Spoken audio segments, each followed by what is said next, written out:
જય શ્રી કૃષ્ણ, સ્વાગત છે તમારું મારા નવા બ્લોગમાં। તો આજે આપણે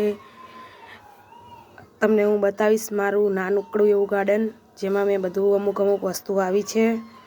અહીંયા મેં લસણ વાવ્યું છે, એકદમ બિલકુલ દેશી રીતે। તમે જોઈ શકો છો કેટલું સરસ ઉગ્યું છે।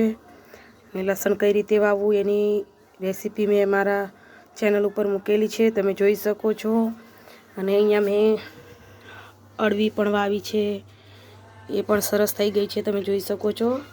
અને એલોવેરા વાવ્યું છે।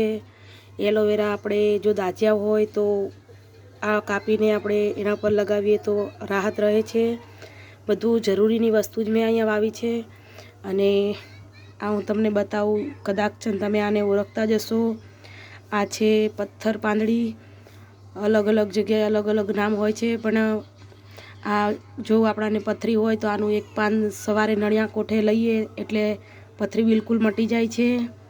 અને બીજી એક વસ્તુ મેં વાવી છે, હું તમને બતાવું, એકદમ નવી છે।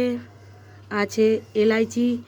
આનું પત્તું તમે સૂંઘો તો પણ એકદમ એલાયચી જેવો ફ્લેવર આવે છે। અને આપણે જો આનું પાન પણ ચામાં નાખીએ તો એકદમ સરસ ચા જાણે એલાયચી નાખી હોય એવો સુગંધ આવે છે। અને આ પણ લસણ છે, જેની રેસીપી મેં તમારી વાવવાની રીત તમારી સાથે શેર કરી હતી।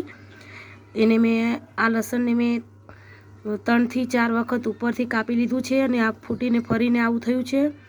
અને અહીંયા આપણે ધાણા વાવ્યા છે, હજી ઉગ્યા નથી। તો બસ આટલી જ હતું આપણે। તો આજનો બ્લોગ તમને કેવો લાગ્યો મને જરૂરથી કહેજો।